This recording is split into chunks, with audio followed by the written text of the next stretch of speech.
आदित्य हाथ में कुल्हाड़ी पकड़े घने जंगल के अंदर एक वृक्ष के सामने खड़ा हुआ था। आज तुम चाहे कितने पुराने पेड़ काहे न हो, हम हैं लकड़हारा और हम तुम्हारा चीथड़ा चीथड़ा कर देंगे और तुम्हें बाजार में बहुत ही अच्छे दाम में बेचेंगे। चल भैया। इतना बोलकर आदित्य कुल्हाड़ी चलाने ही वाला था कि तभी वहां पर दूसरा लकड़हारा आ गया, जो आदित्य का मजाक उड़ाते हुए बोला, अरे भैया रुको रुको रुको, अरे तुमसे कितनी बार कहा है आदित्य, लकड़हारे का धंधा छोड़कर कोई दूसरा धंधा पकड़ लो। ये सुनकर आदित्य क्रोधित हो गया और बोला, क्या बकवास कर रहे हो तुम, पगला वगला गए हो का?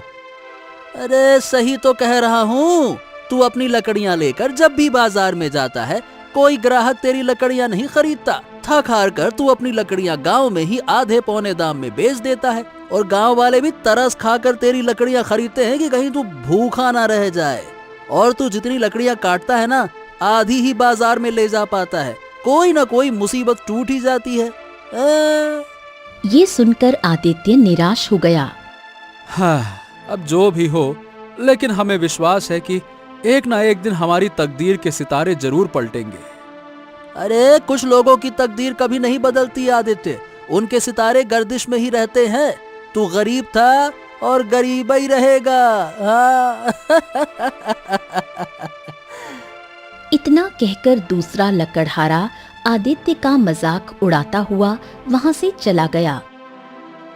आदित्य लकड़ियां काटने में लग गया। कुछ देर बाद वो लकड़ियों का गट्ठर बनाकर गांव की दिशा की ओर मुड़ा ही था कि तभी आसमान में काले बादल छा गए और हल्की फुल्की बूंदाबांदी शुरू हो गई। ओहो, क्या तुझे भी अभी बरसना था? अरे लकड़ियां गीली हो जाएंगी और गीली लकड़ियां बाजार में कोई नहीं खरीदता। काहे बरस रहे हो बादल देवता? तभी भयंकर वर्षा होने लगी। आदित्य इधर उधर बारिश से बचने के लिए कोई ठिकाना तलाशने लगा। तभी उसकी नजर एक खंडहर पर पड़ी। आदित्य तुरंत उस खंडहर के अंदर चला गया। हो चलो, अच्छा हुआ ये खंडहर तो मिल गया, नहीं तो हमारी सारी मेहनत पे पानी ही फिर जाता। तभी आदित्य के कानों में किसी शेर का गर्जना भरा स्वर टकराया। जब आदित्य इधर उधर देखने लगा तो उसे अंधेरे में दो चमकती हुई आंखें दिखाई दी, जो उसकी ही ओर चली आ रही थीं। कुछ ही देर बाद आदित्य समझ गया कि वो दो आंखें किसी और की नहीं बल्कि जंगली शेर की थीं। शेर को देखकर आदित्य बुरी तरह से घबरा गया, बड़ी ही तेजी से भागने लगा। कुछ ही देर बाद आदित्य बारिश में भीगता हुआ अपने गांव आ गया। तभी वहां पर गांव का मुखिया आ पहुंचा।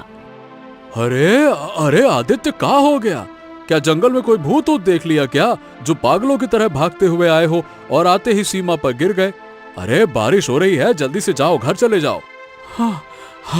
हाँ मुखिया जी, मैं घर ही जा रहा हूँ। हाँ, वो सब तो ठीक है, लेकिन ये बता कि तेरी कुल्हाड़ी कहीं नजर नहीं आ रही है और आज तू जंगल से लकड़ियां भी काट कर नहीं लाया, क्या बात है? आदित्य को अचानक याद आया कि उसने डर के मारे जब लकड़ियों का गट्ठर शेर के मुंह पर मारा था, तब उसकी कुल्हाड़ी भी खंडहर के अंदर गिर गई थी। अरे अब क्या हो गया? कौन सी गहरी सोच में गुम हो गया? ए आदित्य! आदित्य सारी घटना बताते हुए बोला, हाँ मुखिया जी, आज तो बस कैसे भी करके जान बचाई है। अरे तू भी ना बिल्कुल बेवकूफ है। अरे तू इतना बड़ा डरपोक है, मैंने सोचा नहीं था। अरे शेर तेरे सामने था, कुल्हाड़ी तेरे हाथ में थी, काट डालता शेर को, साले को चीर फाड़ डालता। अरे इसी बहाने तेरी बहादुरी के चर्चे हो जाते और क्या पता इसी वजह से तेरी लकड़ियां भी बिकने लगती और तू प्रसिद्ध लकड़हारा बन जाता। लेकिन तू प्रसिद्ध लकड़हारा कहाँ से बन पाएगा? तेरी तो किस्मत ही फूटी है, तू कभी तकदीर वाला हो ही नहीं सकता। मौका तेरे सामने था, साला वहां से भाग आया। और का जा घर जा, आराम कर, बड़ा आया। इतना कहकर मुखिया आदित्य का मजाक उड़ाता हुआ वहां से चला गया। कुछ देर बाद आदित्य अपने घर आ गया और अपने आप से बोला, हाँ, दूसरे लकड़हारे की बात सही थी। हमारी किस्मत के सितारे गर्दिशे में रहेंगे और कुछ लोगों की तकदीर वाकई में कभी ना बदलती। मुखिया भी सही कह रहा था। हमारे पास कितना अच्छा मौका था जो हमने गवा दिया। अरे हमारे दिमाग में ये बात भी नहीं आई, क्या कहें अब। इतना बोलकर आदित्य गहरी नींद की आगोश में समा गया। अगले दिन आदित्य सोकर उठा और जंगल जाने की तैयारी करने लगा। तभी उसे याद आया कि कुल्हाड़ी तो जंगल में ही रह गई थी।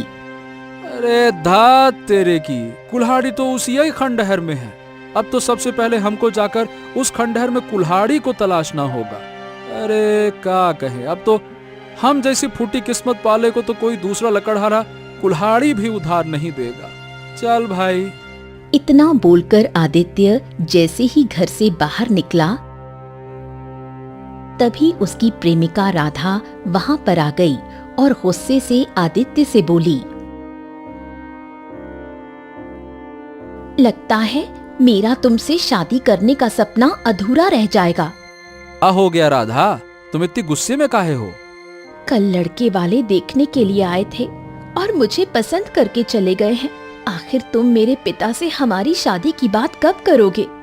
ये सुनकर आदित्य क्रोधित हो गया और राधा से बोला, अरे तुम तो ऐसे बोल रही हो जैसे तुम्हारे पिता कोई गैर गुजरे लकड़हारे हो। अरे तुम्हारे पिता गांव के जमींदार है, जमींदार। अगर उन्हें मेरे और तुम्हारे प्रेम की बात पता लग गई ना तो हमारी जान ले लेंगे। वो बात करती हो। ये तो तुम्हें मुझसे प्रेम करने से पहले सोचना चाहिए था। कान खोल कर सुन लो, मैं शादी करूंगी तो तुमसे ही करूंगी, नहीं तो मैं अपनी जान दे दूंगी। इतना कहकर राधा वहां से चली गई। आदित्य गहरी सोच में डूब गया और अपने आप से बोला, राधा जो बोलती है वो करके भी दिखाती है। कहीं ऐसा ना हो कि राधा वास्तव में अपनी जान दे दे, और अगर ऐसा हुआ तो वाकई में हम अपने आप को कभी माफ ना कर पाएंगे। लेकिन करें तो करें का, वो जमींदार के पास जाने से डर भी लगता है।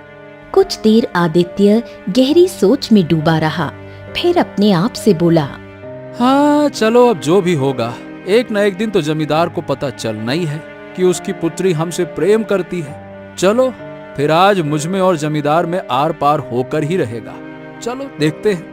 इतना कहकर आदित्य सीधा जमींदार की हवेली की ओर चला गया। आदित्य को अपनी हवेली में देखकर जमींदार चौंक गया और बोला, अरे ओ फूटी तकदीर वाले, तेरा यहाँ क्या काम? अरे तुझे तो इस समय जंगल में होना चाहिए। तू लकड़हारा है, मेरी हवेली में क्या करने आ गया? जमींदार, मैं आपसे एक बहुत जरूरी बात करने आया हूँ। अरे कौन सी जरूरी बात? जमींदार, देखिए, मैं आपसे ये कह रहा हूँ कि मैं राधा से प्रेम करता हूँ। ये सुनकर जमींदार का गुस्सा 7वें आसमान पर पहुंच गया और वो गुस्से से आदित्य को घूरने लगा। तभी आदित्य थूक निकलते हुए बोला, जमींदार, बात यह है कि राधा भी मुझसे प्रेम करती है। ये सुनकर जमींदार क्रोधित होकर राधा को आवाज लगाने लगा। राधा तुरंत वहां आ गई। ए राधा, राधा, राधा, ये बता, क्या ये फूटी तकदीर वाला लड़का जो कह रहा है वो सच है का? क्या तू वास्तव में इससे प्रेम करती है? बता। हाँ पिताजी, और मैं इसके बगैर जीवित नहीं रह सकती। ये सुनकर जमींदार अचानक से जोर जोर से हंसने लगा। जमींदार के हंसने पर राधा और आदित्य दोनों बुरी तरह से चौंक गए।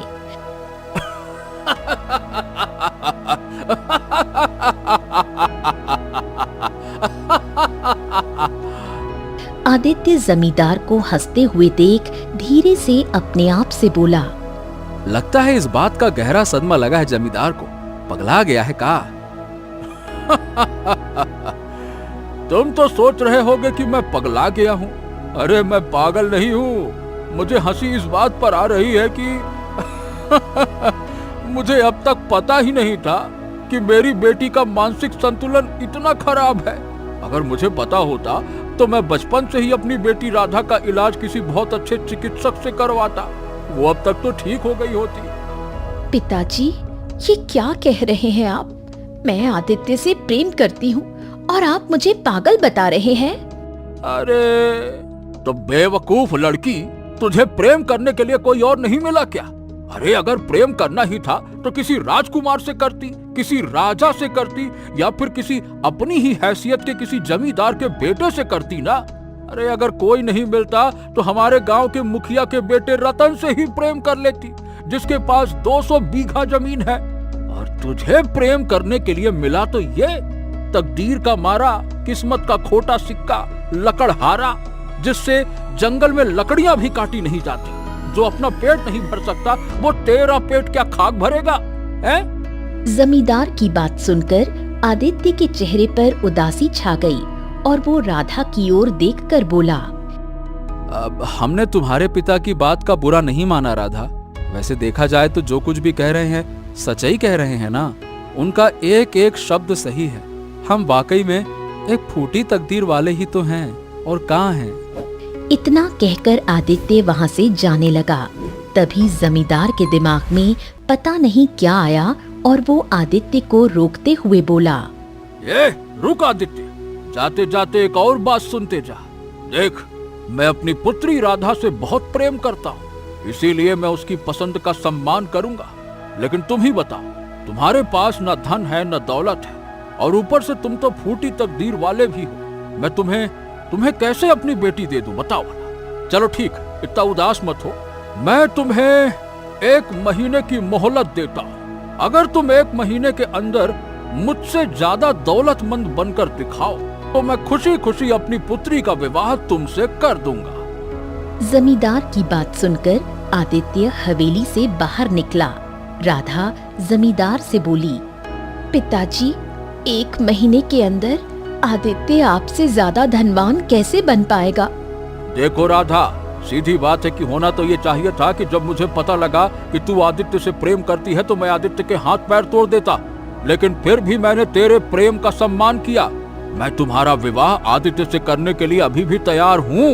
तो अब आदित्य भी अपने आप को तैयार करे। अगर वो तुमसे वास्तव में सच्चा प्रेम करता है तो तुम्हारे लिए इतना तो कर ही सकता है ना, है? इतना कहकर जमींदार अपनी हवेली से बाहर बगीचे में पहुंच गया। तभी वहां पर जमींदार की पत्नी आ पहुंची और जमींदार से बोली, क्या कह रहे हैं आप? आपको तो लकड़हारे के हाथ पैर तोड़ देने चाहिए थे। आपने तो उसे 1 महीने की मोहलत दे दी। अरे तुम मुझे मूर्ख मत समझो। तुमने राधा की आंखों में झांक कर नहीं देखा, परंतु मैंने देखा है। उसके मन में आदित्य के लिए सच्चा प्रेम था। अगर मैं आदित्य को कुछ भी कहता तो तकलीफ आदित्य को नहीं, हमारी बेटी को होती। मैंने ये शर्त आदित्य के सामने जानबूझकर रखी है, और मुझे पता है 1 महीने में आदित्य कुछ भी नहीं कर पाएगा, और फिर हम आसानी से राधा का विवाह अपनी पसंद के किसी लड़के से कर देंगे, और राधा चाहकर भी विरोध नहीं कर पाएगी। इधर आदित्य जमींदार की हवेली से निकलकर घने जंगल की ओर बढ़ गया। थोड़ी देर बाद वो एक पुराने वृक्ष के नीचे बैठकर अपने आप से बोला, हाँ, मैं जानता हूँ कि जमींदार ने जानबूझकर ये चाल चली है।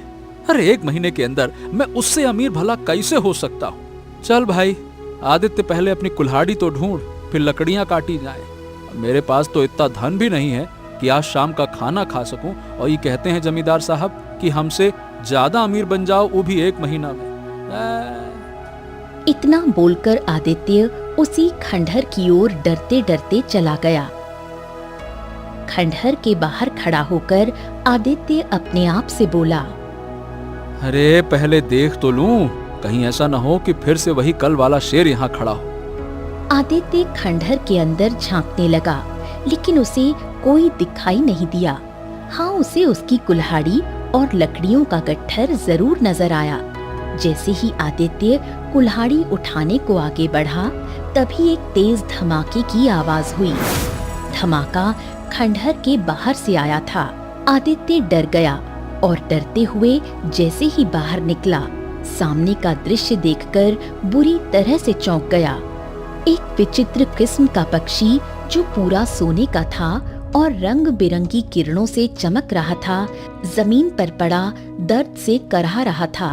आदित्य ने जब उस पक्षी को देखा, आदित्य उस पक्षी को देखकर हैरत से बोला, अरे बाप रे बाप, इतना विचित्र पक्षी तो हमने अपने जीवन में कभी ना देखा, और ये तो सोने का है। न जाने वो इस संसार का है भी या फिर नहीं। आदित्य ने देखा कि पक्षी के पैरों से खून बह रहा था।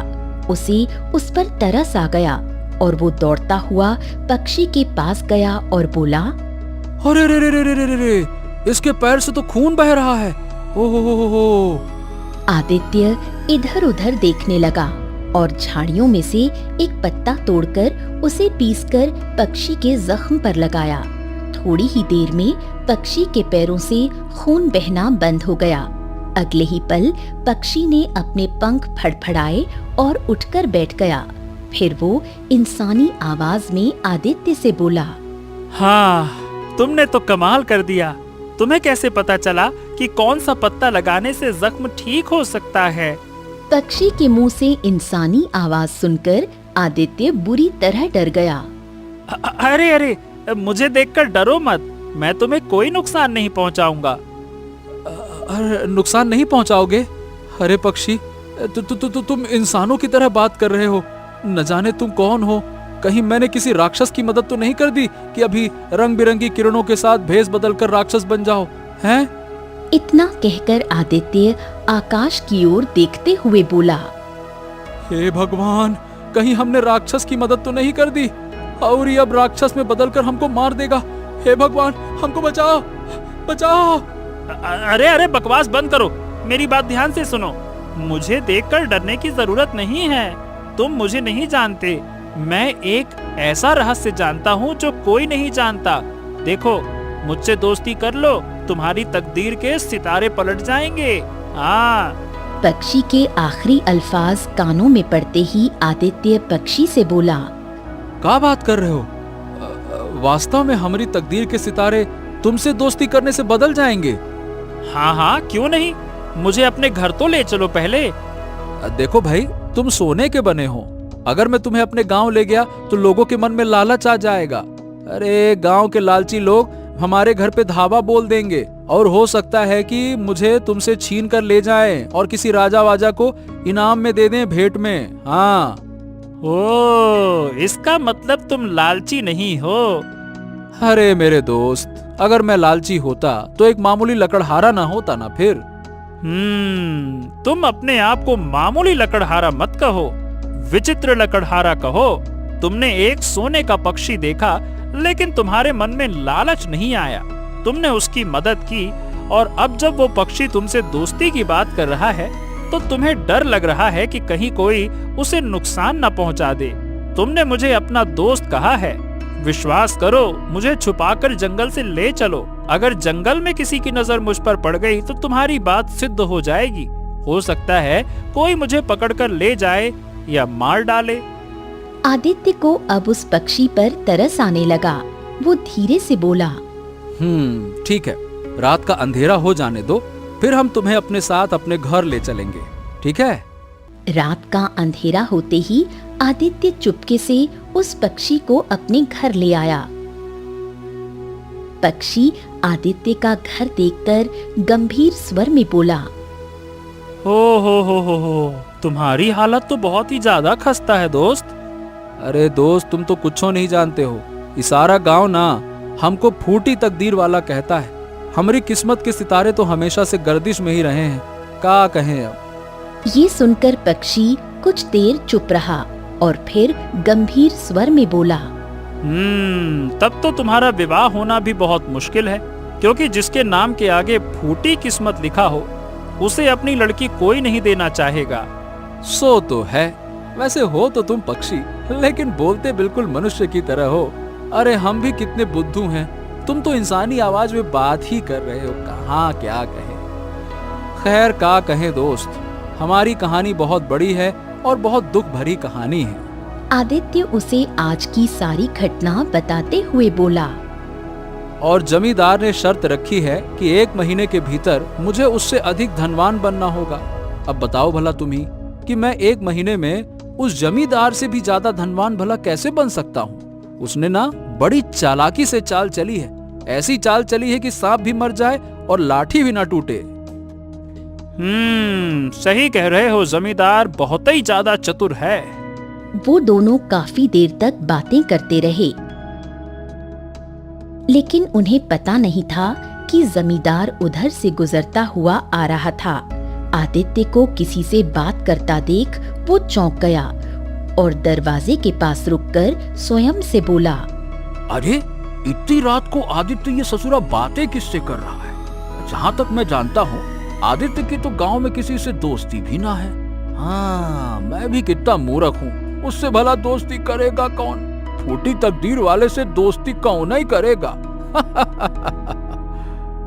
इतना कहकर जमींदार ने तुरंत दरवाजा खोल दिया। उसने देखा कि एक सोने का विचित्र पक्षी आदित्य से बात कर रहा था। ये देख वो डर गया। बाप रे आदित्य, मैं क्या देख रहा हूँ? एक विचित्र पक्षी जो सोने का है और तुमसे इंसानी आवाज में बातें कर रहा है। अरे बाहर निकालो इसको, ये राक्षस हो सकता है। अरे बाहर निकालो इसको जल्दी से। जमींदार जी इस बारे में किसी को मत बताना। देखो ये हमारा मित्र है और ये किसी को नुकसान नहीं पहुंचाएगा। और हाँ, ये कोई राक्षस नहीं है, यही हमारी तकदीर बदलने वाला है। ओ समझा, तो तूने जल्दी अमीर बनने के लिए किसी काली शक्ति का सहारा लिया है। उसी काली शक्ति के जरिए तू मुझे रास्ते से हटाना चाहता है, या फिर तूने किसी सिद्धि के जरिए इस पक्षी को बांध लिया है जिसे बेचकर तू मुझसे अधिक धनवान बन जाएगा और मेरी बेटी से विवाह कर लेगा। लेकिन कान खोलकर सुन ले आदित्य, मैं तुझे किसी भी चाल में सफल नहीं होने दूंगा। इतना कहकर जमींदार पक्षी की ओर झपट पड़ा। पक्षी तुरंत आदित्य के कंधे पर बैठ गया। चलो मेरे साथ। लेकिन कहाँ? तुम्हारी किस्मत के सितारे बदलने वाले हैं। सबसे पहले जंगल चलो, उसके बाद मैं तुम्हें आगे का रास्ता बताऊंगा कि तुम्हें कहाँ जाना है। मुझ पर विश्वास करो, चलो। आदित्य तुरंत पक्षी को लेकर भागने लगा। जमींदार भी उसके पीछे दौड़ा, लेकिन आदित्य की रफ्तार जमींदार से कहीं तेज थी। कुछ ही देर में आदित्य रात के अंधेरे में जंगल की गहराइयों में निकल गया और एक तालाब के किनारे हांफता हुआ बैठ गया। अरे बाप रे, इतना तेज तो हम कभी ना भागे। जब खंडहर में हमारे सामने शेर आया था तब भी नहीं। और ऐसा क्यों? अरे जब शेर हमारे सामने आया तो केवल मेरी जान को खतरा था, लेकिन आज जमींदार जिस क्रोध में तुम पर झपट्टा मारा, मुझे तो लगा कहीं वो तुम्हारी गर्दन ही ना मरोड़ दे। तुम्हारी वजह से मैं इतना तेज भागा हूँ। तुम्हारा भागना व्यर्थ नहीं जाएगा। अरे अब बताओ, मेरी तकदीर कैसे बदल सकती है मुद्दे की बात। हाँ तो सुनो, यहाँ से कुछ दूर पे एक गुफा है जो हमेशा बंद रहती है। वो एक जादुई गुफा है। उसके भीतर किसी प्राचीन राजा का खजाना छुपा हुआ है। मैं उस गुफा का पता जानता हूँ। क्या बात कर रहे हो? लेकिन तुमको कैसे पता? अरे तुम्हें इससे क्या मतलब कि मुझे कैसे पता कैसे नहीं पता? मैं तुम्हें गुफा तक पहुँचा सकता हूँ, बस। पक्षी की बात सुनकर आदित्य गहरी सोच में डूब गया। कुछ देर बाद वो उसकी ओर देखकर बोला, हमारी मित्रता बहुत जल्दी हुई और ये जो भी घटना हुई ये भी बहुत जल्दी में हुई। मैं तो तुमसे ये पूछना भूल ही गया कि तुम आए कहाँ से हो और तुम इंसानी आवाज में बात कैसे कर सकते हो, बताओ। ये सुनकर पक्षी उदास हो गया और बोला, ओहो, बस यही तो मैं चाहकर तुमको बता नहीं सकता। समझ लो कि मुझ पर एक तरह का श्राप है। अगर मैं अपनी सच्चाई बताऊंगा ना तो मैं जलकर राख हो जाऊंगा। तो ठीक है भैया, फिर रहने दो। हम अपनी आंखों के सामने अपने दोस्त को जलते हुए तो ना देख सकते। हमारे लिए इतना ही काफी है कि तुम मन के अच्छे हो और किसी को नुकसान नहीं पहुंचाते। बहुत अच्छे। चलो अब बताओ, एक तरफ तुम कह रहे हो कि उस गुफा के अंदर एक बेशकीमती खजाना है और दूसरी तरफ तुम ये भी कह रहे हो कि गुफा बंद है और जादुई भी है। तो भैया फिर हम उस खजाने तक पहुंचे कैसे, ये भी तो बताओ। अरे जो भी मनुष्य उस गुफा के पास जाता है और उसे खोलना चाहता है तो वो गुफा उसे बहुत ही कठिन सवाल पूछती है। अगर उसने सही उत्तर दे दिया तो गुफा खुल जाती है, अगर नहीं दिया तो गुफा नहीं खुलती। लेकिन तुम चिंता मत करो, मैं उस गुफा के सभी सवालों के उत्तर जानता हूँ। अगर तुम उत्तर नहीं दे पाए तो मैं तुम्हारी मदद कर दूंगा। हाँ। ठीक है दोस्त, कुछ न करने से बेहतर है कि कुछ करके ही देखा जाए। क्या पता हमारी तकदीर के सितारे वास्तव में पलट जाएं। चलो। तो चलो, ठीक है, मेरे पीछे पीछे आ जाओ। चलो चलो चलो, आ जाओ आ जाओ आ जाओ। इतना कहकर पक्षी उड़ने लगा और आदित्य उसके पीछे पीछे चलने लगा। कुछ घंटों के बाद सोने का पक्षी आदित्य को एक गुफा के निकट ले गया जिसका द्वार बंद था। आदित्य, इस गुफा के द्वार को अपने हाथ से स्पर्श करो। जैसे ही आदित्य ने द्वार को छुआ, भीतर से एक गूंजती हुई आवाज आई। इस गुफा का द्वार तभी खुलेगा जब तुम मेरे 2 प्रश्नों के सही उत्तर दोगे। हाँ, हम तैयार हैं, पूछो। गुफा ने पहला प्रश्न किया।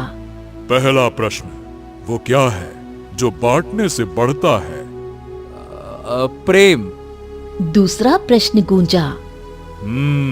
दूसरा प्रश्न, वो कौन सी दौलत है जो ना किसी राजा के पास होती है ना किसी लुटेरे के पास जा सकती है, फिर भी सब चाहते हैं? सच्ची मित्रता। उत्तर मिलते ही द्वार खुल गया और आदित्य सोने के पक्षी के साथ भीतर चला गया। वहाँ असंख्य अशर्फियाँ, सोने के घड़े, रत्नों से भरे मटके, हीरे जवाहरात से जुड़े मुकुट और चांदी की तलवारें रखी थीं। आदित्य की दृष्टि एक सोने की मूर्ति पर पड़ी। ये मूर्ति किसकी है? ये भी खजाने का हिस्सा होगी। अरे बाप रे बाप, ये तो इतना खजाना है जो तो किसी राजा के पास भी नहीं होगा। मित्र, तुमने तो सच कहा था कि मेरी तो तकदीर ही पलट गई। मैं गरीब से अमीर इंसान बन गया। अब तो मैं जमींदार जैसे हजारों लोगों को खरीद सकता हूँ। इतना बोलकर आदित्य खजाने को छूने ही वाला था, तभी रंग बिरंगी किरणों से एक साधु प्रकट हुआ। आप कौन हैं? वो सब छोड़ो, चलो मैं तुम्हें बताता हूँ। ये हजारों साल पुराना खजाना राजा विक्रम का है। इसे उन्होंने अपने दुश्मन राज्य से बचाने के लिए यहाँ पे रखा था। इस खजाने को और इस गुफा को किसी महात्मा ने काली शक्तियों से बांध दिया था, इसीलिए ये श्रापित हो गया। यदि तुम्हें यह खजाना चाहिए तो तुम्हें एक बलिदान देना होगा। बलिदान? कैसा बलिदान? यदि तुम इस खजाने को छुओगे तो तुम्हारा मित्र ये सोने का पक्षी इसी समय जलकर राख हो जाएगा। तभी खजाने पर तुम्हारा अधिकार होगा। क्या तुम अपनी मित्रता का बलिदान दोगे? आदित्य चौंक गया। तभी सोने का पक्षी बोला, सोचो मत आदित्य, मैं तो केवल एक पक्षी हूँ, कोई मनुष्य नहीं। इस खजाने से तुम्हारी सारी जरूरतें पूरी हो सकती हैं। तुम धनवान बन सकते हो, अपनी पसंद की लड़की से विवाह कर सकते हो, मान सम्मान पा सकते हो और तुम्हारे ऊपर लगा दाग फूटी किस्मत वाला वो भी हट जाएगा। आदित्य कुछ देर सोचता रहा, फिर पक्षी की ओर देखकर बोला, हाँ, नहीं दोस्त, नहीं। दोस्ती से बड़ा कुछ नहीं होता। खजाने का क्या है, बड़े बड़े राजा भी उसे संभाल तो नहीं पाए, और कौन सा खजाना अपने साथ ऊपर लेकर जा पाए। सबसे बड़ा खजाना दोस्ती है। तुम पक्षी हो तो क्या हो गया, हमने तुम्हें दिल से अपना मित्र माना है। हम अपनी मित्रता का बलिदान नहीं दे सकते, ना ही अपने मित्र का, चाहे हमें जीवन भर गरीब लकड़हारा ही क्यों ना रहना पड़े। नहीं साधु बाबा, माफ करिएगा। ये कहते ही सोने का पक्षी रंग बिरंगी किरणों से एक सुंदर राजकुमार में बदल गया और जो मूर्ति वहाँ थी वो भी एक युवक बन गई। आदित्य चौंक गया। तू बड़ा तकदीर वाला है राजकुमार, जो इस विचित्र लकड़हारे की मित्रता से बच गया और श्राप से मुक्त हो गया। हम कुछ समझे नहीं साधु महाराज, ये सब क्या था? मेरा नाम राजकुमार अशोक है। मैं केशव नगर के राजा सूरज सिंह का पुत्र हूँ। ये मेरा मित्र अर्जुन है। कुछ समय पहले अर्जुन ने मुझे इस खजाने के बारे में बताया था। वो चाहता था कि इस खजाने से प्रजा की भलाई हो, परंतु मैं लालच में आ गया। अर्जुन ने द्वार के प्रश्नों का उत्तर दिया और हम यहाँ तक आ गए। जब खजाने को छूने की बारी आई तो खजाने से आवाज आई कि खजाना पाने के लिए मित्र का बलिदान देना होगा, और मैंने लालच में आकर उसकी अनुमति के बिना ही कह दिया कि हाँ ठीक है, मैं बलिदान देता हूँ। वो तुरंत सोने की मूर्ति बन गया और तभी ये साधु प्रकट हुए और उन्होंने कहा कि तुझ जैसे लालची जिसने अपने मित्र का बलिदान दिया, तुझे श्राप है। तू जो सोने से प्रेम करता है, अब तो तू सोने का पक्षी बन जाएगा। मैं रोने लगा तो साधु बाबा को मुझ पर तरस आ गया। तब उन्होंने मुझसे कहा कि यदि तू अपने श्राप की सच्चाई बगैर बताए किसी से पक्षी के रूप में सच्ची मित्रता कर पाएगा और उसे यहां तक लाएगा, और जब वो खजाने को छूने की कोशिश करेगा तब मैं प्रकट हो जाऊंगा और उसके सामने 2 शर्त रखूंगा, या तो वो खजाने को चुने या वो तेरी दोस्ती को चुने। अगर उसने खजाने को चुना तो ये खजाना उसी का होगा, लेकिन तू जलकर राख हो जाएगा। लेकिन अगर उसने खजाने को नकार कर दोस्ती को चुना तो ही तू श्राप से मुक्त हो जाएगा, और तेरा दोस्त जो सोने की मूर्ति बन गया है वो भी सही हो जाएगा। तुझे तकदीर वाला इसीलिए कहा क्योंकि ऐसे दोस्त तकदीर वालों को ही मिलते हैं। आदित्य मुस्कुराने लगा। ये खजाना तुम्हारा है आदित्य, तुम इसे रखो। हमको पूरा खजाना नहीं चाहिए, हमको तो आप इतना दे दो कि हम जमींदार से अमीर हो जाएं बस, और बाकी तुम स्वयं जाकर जमींदार से हमरे विवाह की बात कर लो। राजकुमार, क्या तुम ऐसा करोगे? हाँ हाँ, क्यों नहीं। अरे भाई, हम जीवन भर मित्र रहेंगे।